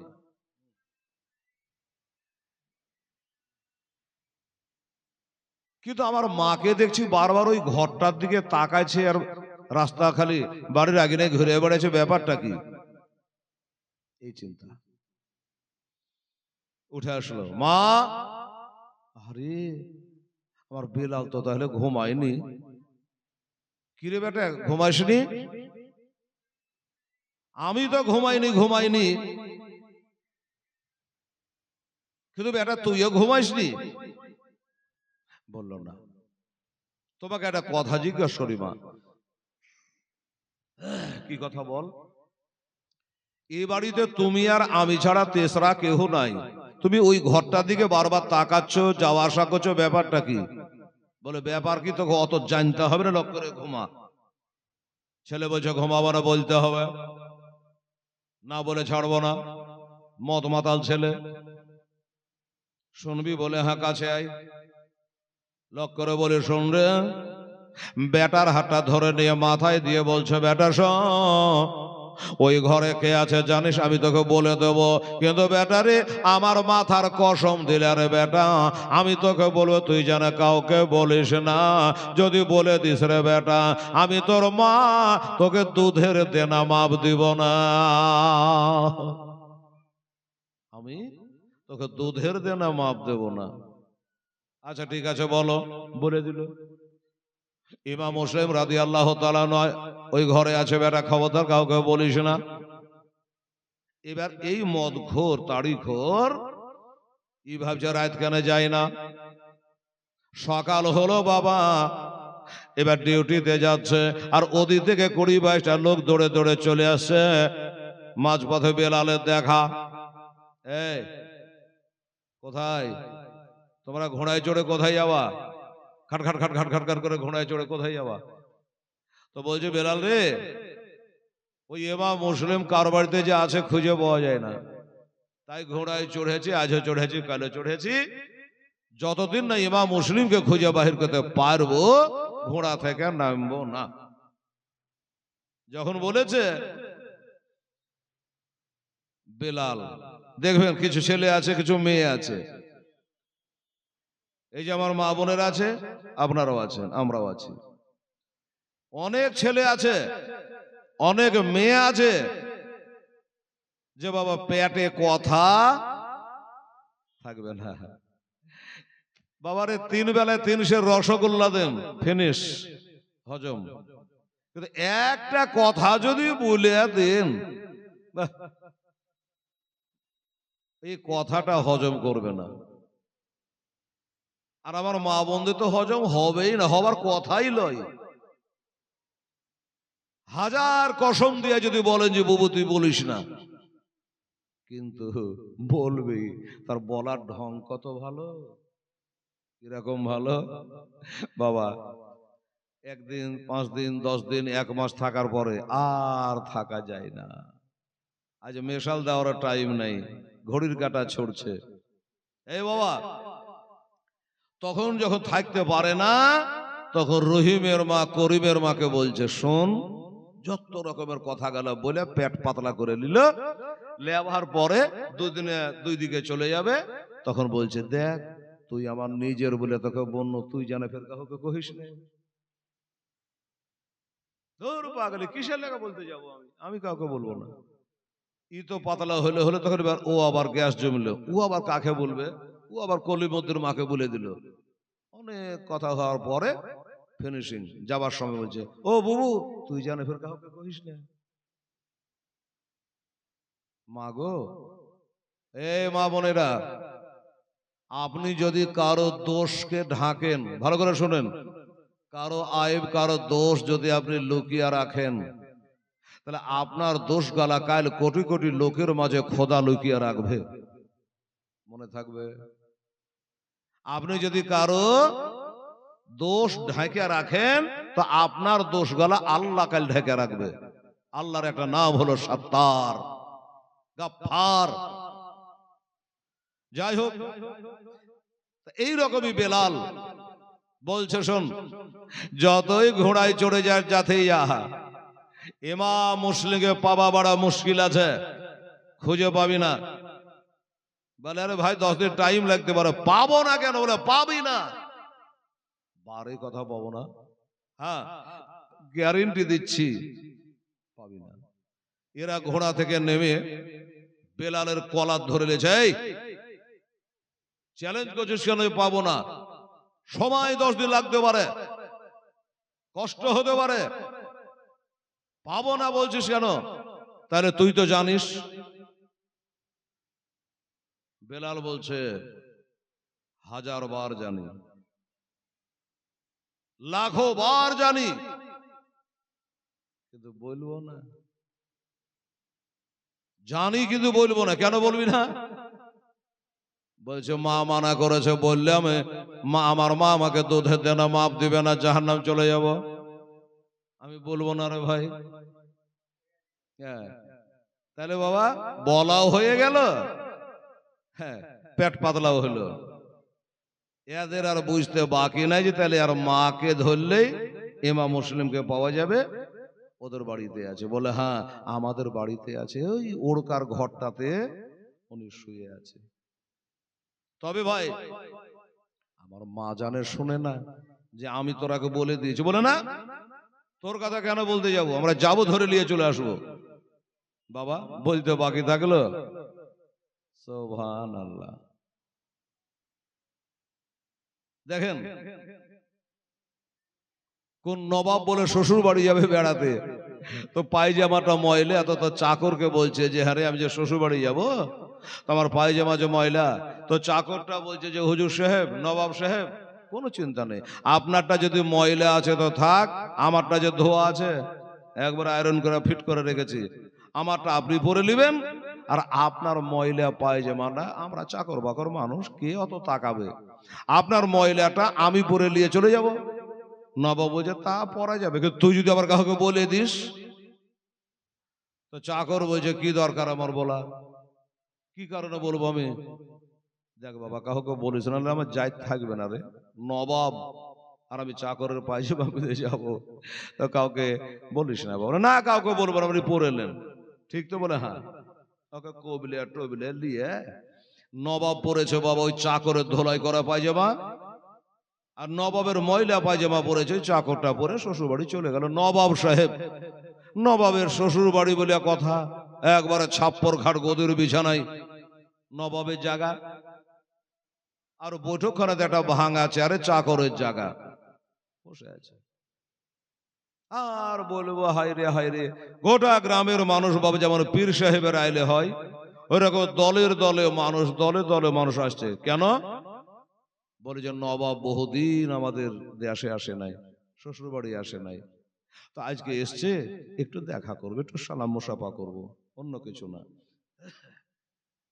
একদল মানুষ এলো, আসাই ওই চাকরকে জিজ্ঞাসা করছে, ভাই একটা, আপনি কি? তো বলে আমি হলাম নবাবের চাকর। আচ্ছা তাহলে তো ঠিক জায়গাতে পৌঁছাচ্ছি, তাড়াতাড়ি খবর হবে। আপনি নবাবের চাকর? বললাম হ্যাঁ। আচ্ছা ভাই নবাব কোন ঘরে আছে এটা কি একটু বলবেন? নবাব কোন ঘরে আছে একটু বলবেন? নবাব কান খাড়া করেছে, আল্লাহ পায়জামার কথা যদি শ্বশুরের দেশের লোককে বলে দেয় তাহলে তো যাই থাকবে না, কি যে বলবে। তো বলছে বাবা রে বল না বাবা, নবাব কোন ঘরে আছে তুই জানিস, একটু বলবি? তো বলছে 100 বার বলবো, 1000 বার বলবো, কিন্তু এই পায়জামাটার কথা বলবো না। পায়জামার কথা জিজ্ঞাসা করিস না ভাই। লোকজন বললো যে কোন কথার ভিতর কোন কথা? পায়জামার কথা মানে বলে নবাব যেটা ধোলাই করা পায়জামা পরে আছে কিনা ওটা আমারই। আরে ময়লা পায়জামা যে দেখছেন এটা হলো নবাবের। লোকজন বলে তোবা তোবা, চাকরের পায়জামা পরে যে নবাব শ্বশুর বাড়ি আসে, কে ওর সাথে দেখা করবে, চল। রাগ করে চলে গেল। আর এক দল আসলো, আবার জিজ্ঞাসা করছে, আজকে নবাব এসে এক থাপ্পড় লাগিয়েছে, বেয়াদব তোকে গোটা রাস্তা শিখালাম, বাড়িতে শিখালাম যে খবরদার বলিস না। তো বলছে হুজুর আমি ভাবছি আপনি হয়তো ঘুমিয়ে টুমিয়ে আছে, পরে বলছে নবাবকে দেখবো। তা আমি বললাম যে নবাব দেখবেন না নবাবের পায়জামা দেখবেন? তাই মনে করে যদি আপনার পায়জামাটা দেখে ধলক হোক আর ময়লাই হোক, দেখা যেতে ওরা চলে যেতে, তাহলে আপনার ঘুমটা হয়ে যাবে। এর লেগে বললি? বলে হ্যাঁ, মানে বলবে কোনো বাহানতে। চলে গেল। আর এক দল এসছে, আর এক দল এসে জিজ্ঞাসা করছে, এ ভাই তুমি কে? বলে আমি নবাবের চাকর। আচ্ছা ভাই তুমি তো নবাবের চাকর, নবাব কোন ঘরে আছে বলবা? ওই একই কথা, যে নবাব কোন ঘরে আছে 100 বার বলবো, 1000 বার বলবো, কিন্তু জোড়হাত করে বলছি ভাই এই পায়জামাটার কথা জিজ্ঞাসা করিস না। একবার মার খেয়েছি, তো নবাব বলছে একে মারেও যা, না মারেও তা, মানে ও বলবেই এইরকম। বেলাল বলে দিয়েছে বাবা, কুড়ি বাইজের ঘোড়া সবার ঘোড়ায় চড়ে চলে আসলো। এবার তুয়ার বাড়ি কি বলে ঘেরাও করে নিয়েছে বাবা, ওই সে তুয়া বিবির বাড়ি। তো ঘোড়া যে খাটখাট খাটখাট করে আসছে, এটা কিন্তু আওয়াজ ইমাম মুসলিমের কানে লেগে গেছে। উনি যে বালিশটায় মাথা দিয়ে আছে, ওই বালিশের তলে 3.5 কেজি ওজনের একবারে সূর্যের মতো চকচক করছে একটা তালোয়ার ইমাম মুসলিম বালিশের তলে রেখে মাথা দিয়ে শুয়ে আছে। যখন দেখলো যে ঘোড়া খাটখাট খাটখাট খাটখাট করে আসছে, তো ইমাম মুসলিম মনে করলো যে মনে হয় আমাকে ধরতে আসছে, হ্যাঁ আমাকে ধরতে আসছে। তালোয়ারটাকে তুলে বালিশের তল থেকে তুলে বালিশের ওপরে রাখলো, যদি সেরকম হয় তাহলে যুদ্ধ চালু করে দেবো আজ। মুখের কথা জবানে জারি, ঘেরাও করে নিয়েছে বাবা। দরজা ঘাটঘাট আছে বেলালের মা। বেলালের মা বলছে আল্লাহ তাহলে আমার বেলাল পাঠাইছে নাকি? আল্লাহ গো, যদি আমার বেলাল কিছু বলে থাকে আল্লাহ, আমি তাকে দুধের দেনা মাপ দেব না। দেখা যাক। দরজা খুললো সরকারি লোক। কি বাবা, তোমার নাম তুয়া বিবি? বলে হ্যাঁ। তুমি বেলালের মা? বললে হ্যাঁ। কেন, কি হয়েছে? বলে তোমার বাড়িতে নাকি ইমাম মুসলিম রাদিয়াল্লাহু তাআলা আনহু রয়েছে। মেয়েটা চিন্তা করলো, ঠিক বেলালের কাজ। এখন আমি কি করি? যদি বলি হ্যাঁ বাবা আছে, বিশ্বাসঘাতকিনী হবে। ওই ইমাম মুসলিম মনে করবে যে আমাকে ধরিয়ে দিল। আর যদি বলি যে বাবারে আমার বাড়িতে নাই, তাহলে মিথ্যা কথা বলা হলো। আর আমার নবী বলেছে সমস্ত পাপের মা হলো মিথ্যা কথা বলা। কি করা যায়? যাই হোক, মেয়েটা বললে যে জাহান্নামে যাবো যাবো, আমার নমাজ রোজা যদি বাদও হয়ে যায় যাক, কিন্তু নবী ঘরের একটা ছেলেকে আমি সত্য কথা বলে ওই জাল্লাদদের হাতে আমি অ্যারেস্ট করতে দেব না। ইমান দেখেন মা বোনেরা। সাথে সাথে এবার যেমনি বলেছে বাবা গো, নাই আমার বাড়িতে কথাটা মুখ দিয়ে বেরাবে, আমার ইমাম হোসেনের সাথে সাথে বাবা পিছনখানে দাঁড়িয়ে গেল আর বলে বেলালের মা, এই তুয়া বিবিরি তুই বলে দে যে আছে। হুজুর আপনি কেন এত মাথা ঢোকালেন? আমি যে নাই বলতাম। বলে মা, নাই বলে তোর মিথ্যা কথা বলে খাতা ভর্তি করে লাভ কি, গোনা করে লাভ কি? ওরে মা, আমার 4 আঙ্গুল কপালে যেটা লেখা আছে সেটা হবেই মা, তুই আমাকে বাঁচাতে পারবি না। আমার হায়াত মওতের মালিক হলো আল্লাহ রাব্বুল আলামিন। এই কথা বলে বাবা এবার আর 20-22টা লোক বাড়িতে হই করে ঢুকে গেল। এবার যুদ্ধ চালু হয়ে গেল।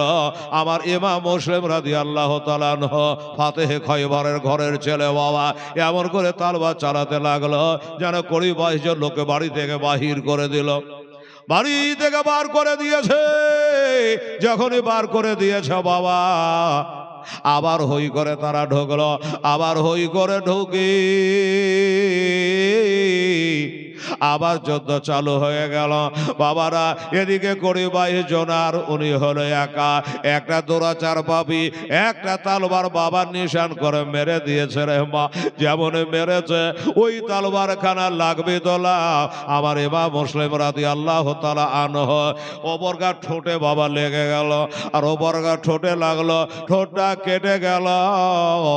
আর 2টা দাঁত মুবারক শহীদ হয়ে গেল। 2টা দন্দার মুবারকা শহীদ হয়ে গেল। নিজেকার ঠোঁটটাও কেটে গেল রে বাবা। রক্তের বন্যা বহে গেল।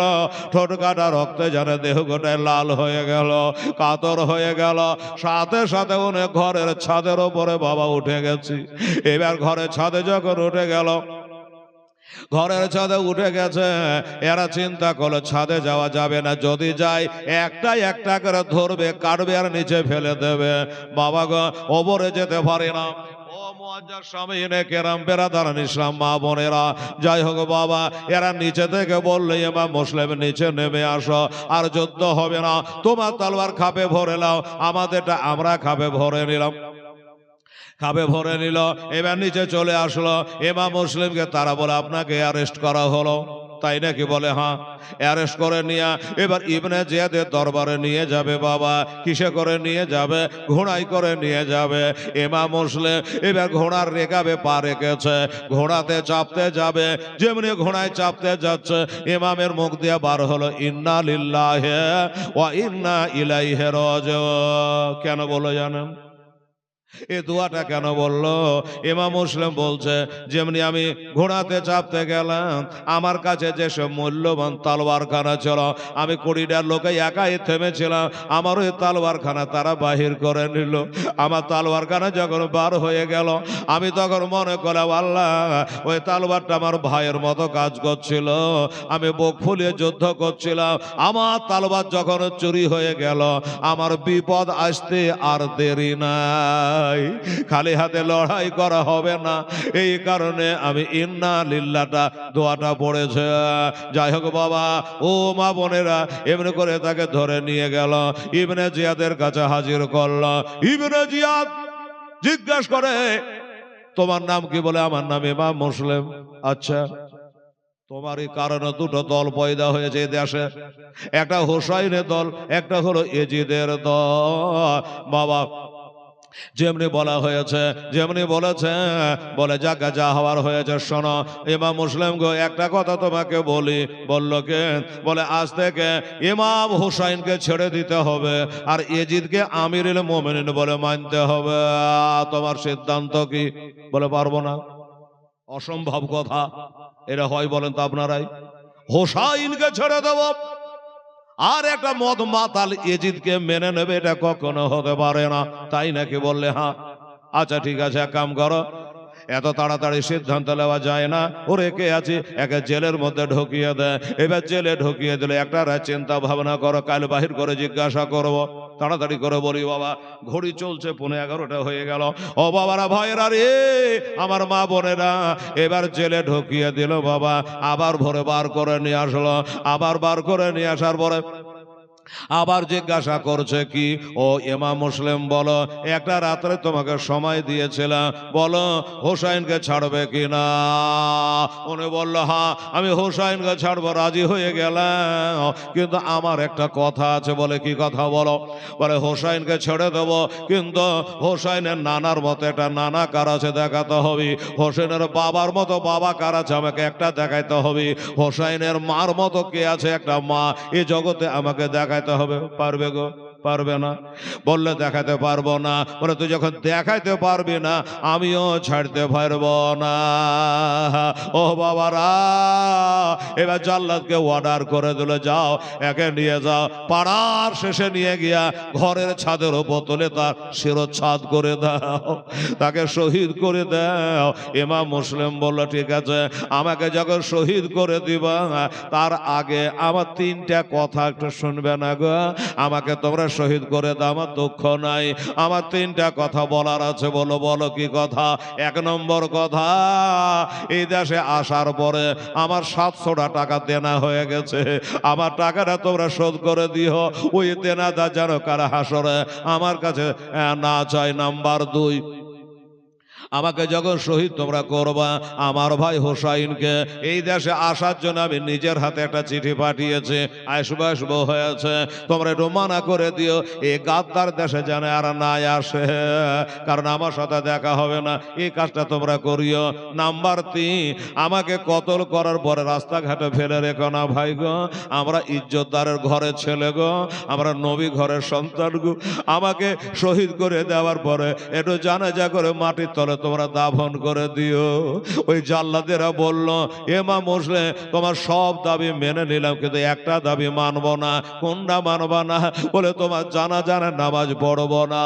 এই মুসলমান, আমার নবী মুস্তাফা বলেছে, জানাজার নামাজে যারা খাড়া হয়, নামাজ জানাজায় যারা শরীক হয়, তাদেরকে একটা উহুদ পাহাড় বরাবর নেকি দেওয়া হয়, আর 3 চলো মাটি যখন দেয়, আর একটা উহুদ পাহাড় বরাবর নেকি দেওয়া হয়। তাহলে বুঝে গেলেন বাবা এজিদের দল কত বড় বাটফারের দল, কত বড় গুনাহগারের দল, যে বাবা জানাজা পড়লে উহুদ পাহাড় বরাবর নেকি, অথচ বোঝে এ নেকির কাজটা পারবো না,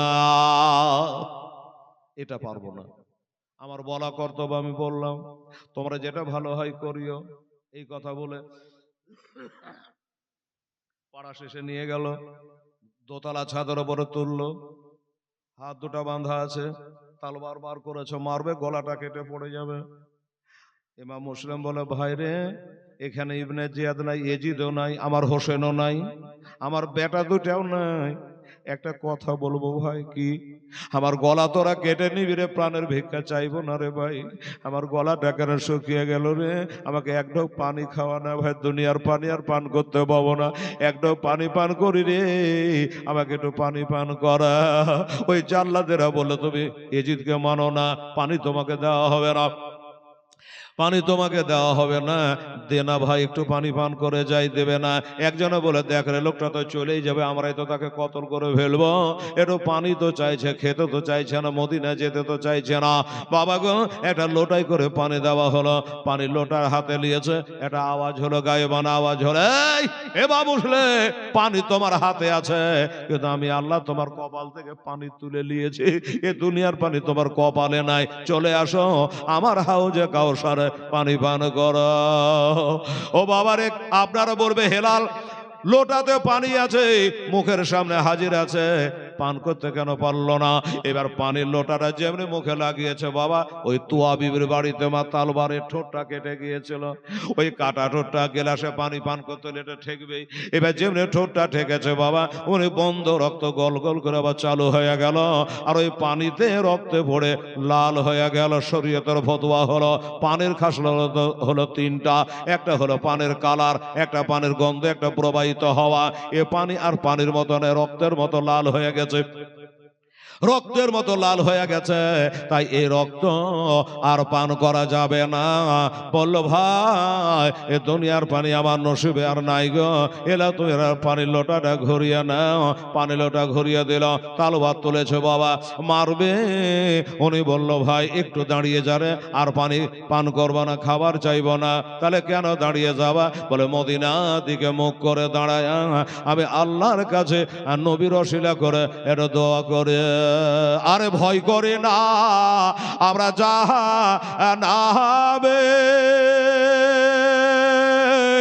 আগুন ডহরায় হোসেনের নানার নামের,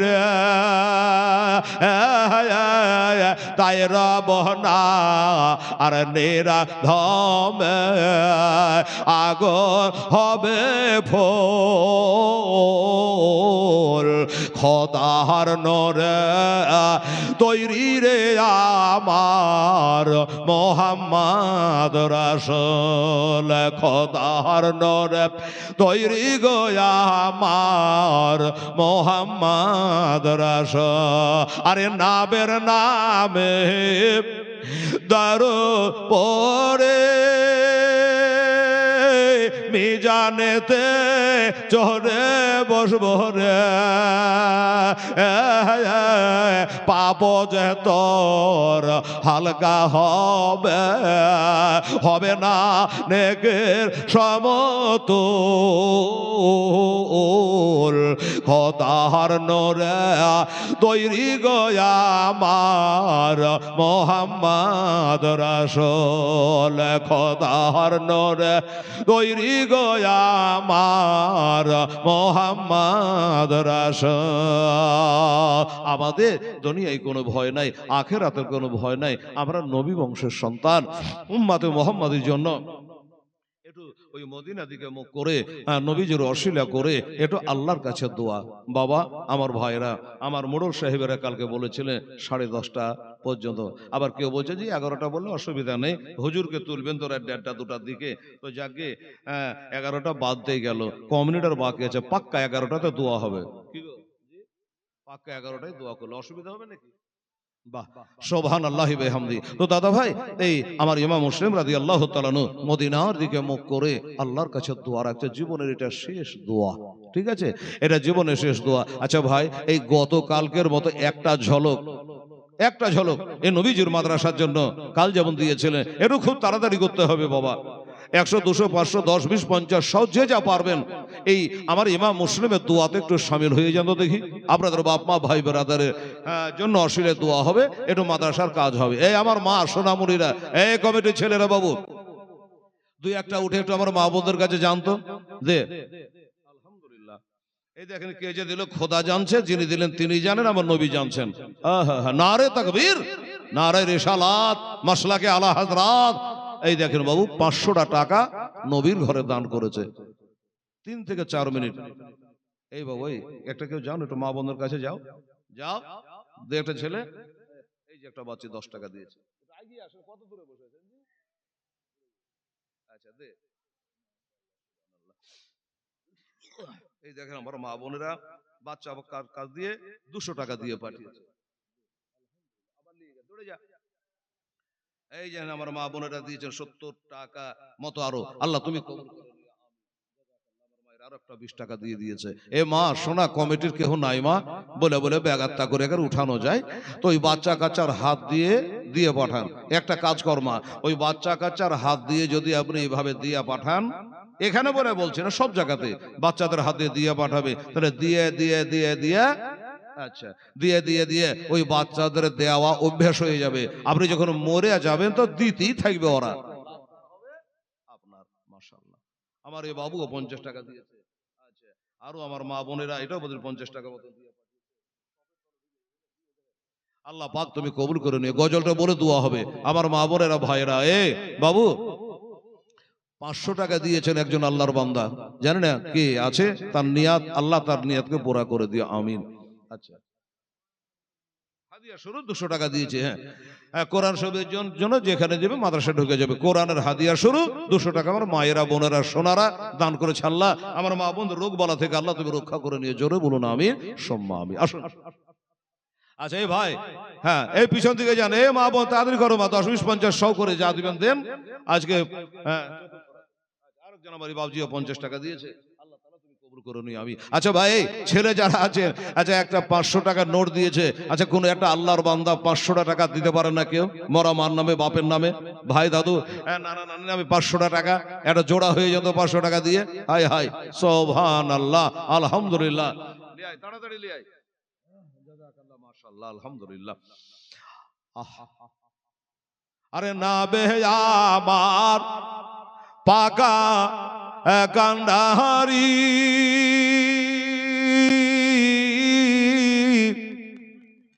সত্য হালে ছাড়বেন তোরে রে নবে আমার পাকা কান্ডাহারি, সত্য হালে ছাড়বেন তোরে রে, তাই তো বসে আজ আরাম করে পাইব নদীর কুল, খোদার নরে তৈরি গো আমার মোহাম্মদ, খোদার নরে তৈরি গো আমার মোহাম্মদ রাসূল। এ মা বোনেরা তাড়াতাড়ি দেন মা, আমার সময় চলে যাচ্ছে। আর আমার দাদুরাকে বলেছি, ভাইয়েরাকে বলেছি, আমার আব্বা জানকে বলেছি, একটা কোন খোদার বান্দা মর্দ মুজাহিদ 500 টাকা যদি পারেন ইনশাআল্লাহ দেবেন। আজকে টাইম শর্ট, তাহলে এটা জোড়া হয়ে যাবে। এই আবদারটা করেছি, কেউ পারলে একবার চেষ্টা করে দেখবেন, তাহলে কি হবে। বেহেশতের হুর পরি আমায় নিবে বরণ করে রে, জান্নাতের হুর পরি আমায় নিবে বরণ করে রে, গলায় পরাবে তারা ফুল,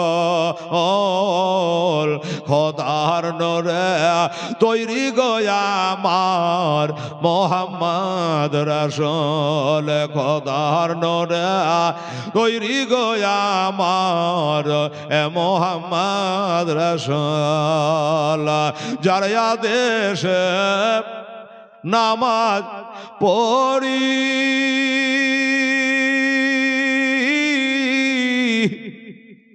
তার আদেশে হে রোজা রাখে রে রইব সুখে এই আধার ঘরে, হবে না নেকের সমতুল।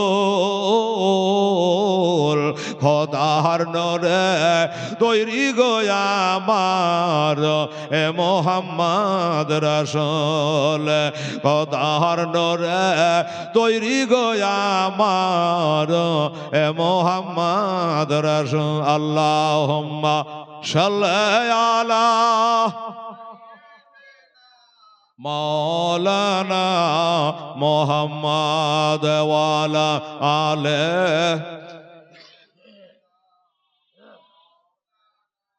মুহাম্মদ সাল্লাম। বাবা সময় নেই, টাইম নেই, জানেন তো কালেকশন করলে টাইমেরও দরকার, কিন্তু আজকে কি করে যে 2 ঘন্টা পার হয়ে গেল তো বুঝতেই পারলাম না। 2 ঘন্টা পার হয়ে গেল রে মা, 9টায় উঠে গেছে আজকে, কম বেশি 2-5 মিনিট এদিক ওদিক। হ্যাঁ, এর মধ্যে আপনারা কিছু কিছু দানও করলেন। টাকা হলো আল্লাহর রহমত ইনশাআল্লাহ। আমার মা বোন লিয়ে দিয়ে তাড়াতাড়ি লিয়ে জাযাকাল্লাহ মাশাআল্লাহ। এই যে আমার মা বোনেরা কি ভাইরা একটা ছেলে দিয়ে আর 100 টাকা দিয়েছে, আল্লাহ তাআলা তুমি কবুল করে নিয়ে আমিন সুম্মা আমিন। যাই হোক বাবা, ইমাম মুসলিম রাদিয়াল্লাহু তাআলা আনহুকে নির্মম ভাবে পাড়ার শেষে ছাদের উপর তুলে এক তরবারে এশার মোবারক একটা দেহু থেকে আলাদা করে দিল রে মা। গুম করে মাথাটা ছাদের উপরে পড়ে গেল, আর ছাদের টেন দিয়ে ওই বৃষ্টির পানিগুলো যেমন পড়ে গল গল করে ওই রকম রক্তগুলো যেন বহে যেতে লাগলো। আসমান জমি কেঁপে গেল। মা গো, আমার ইমাম মুসলিমের লাশটাই একদিকে যেন ধড়বড় ধড়বড় করি, আর মাথাটা বলের মতো যেন গড়ে আর একদিকে চলে যায়। তাড়াতাড়ি করে তুলল। ও মা বোনেরা, কসাই গুলাকে দেখেছি যারা গরু ছাগল জবাই করে দিয়া যতক্ষণ পর্যন্ত ঠান্ডা না হয় ওই কসাইয়ের একটু বসে অপেক্ষা করে। কিন্তু মা গো, এই কসাই গুলা এতই বজ্জা ছিল, এতই খারাপ ছিল রে মা, এখনো বাবা লাশটা নিস্তেজ হয় নাই, এখনো ধড়পড় করে। আর ওই অবস্থায় ঘরের ছাদ থেকে তুলে 9তলা ছাদ থেকে নিচে চালিয়ে ফেলে দিল। হাড্ডি মাংস যেন বাবা চুর চুর হয়ে গেল, টুকরা টুকরা হয়ে গেল। এরা জানাজাও পড়ল না, এরা দাফন করলো না, এরা দাফন করলো না। বাবা গো, যাবার কালে কত কথা মনের মধ্যে গাইছে তা বলা নাই বাবা। যাবার কালে ভাই হোসাইনের সঙ্গে দেখা হলো না। একটা আমার নিজের বিটি আছে, হোসেনের কাছে রেখেছি, তার সঙ্গে দেখা হলো না। আর আমার বেটা দুটাকে এনেছিলাম, তাদের সঙ্গে দেখা হলো না। ওই বেটা দুটা কাজী সারার বাড়িতে তারা ঘুমাচ্ছে, এদিকে বাবা শহীদ হয়ে গেল, এরা কেউ জানতে পারল না। ইন্না লিল্লাহি ওয়া ইন্না ইলাইহি রাজিউন। আমার মা বোনেরা ভাইরা, কমিটির নির্দেশ আমাকে মানতেই হবে। যা হোক, আজকে আধ ঘন্টা কমই হলো না হলো কোনো যায় আসে না। তো যেহেতু হুজুর সাহেব আসবেন, পীর সাহেব আসবেন, আমরা পীরপন্থী সুন্নি মুসলমান, হয়তো আপনারা অনেক আছেন যে সেখানে যাবেন দোয়া খেয়ারের জন্য। এই জন্য কমিটি চিন্তা করে যে আমরা একই পীরের মুরিদ, কাজে হুজুরের কোনো অসুবিধা হোক তা যেন না হয়, তাই আজকে আমরা আধ ঘন্টা 1 ঘন্টা কম শুনবো, তাও ভালো। 10:30 থেকে 11টার মধ্যে সমাপ্তি করবেন। যাই হোক, ক্ষমা চাইছি। 11টা এবার পাক্কা 11টায় বেজে গেল। ওমা আলাইনা ইল্লাল বালাগ। কালকে থেকে কালকে পঞ্চম রাত্রি। মা বোনেরা ভাইরা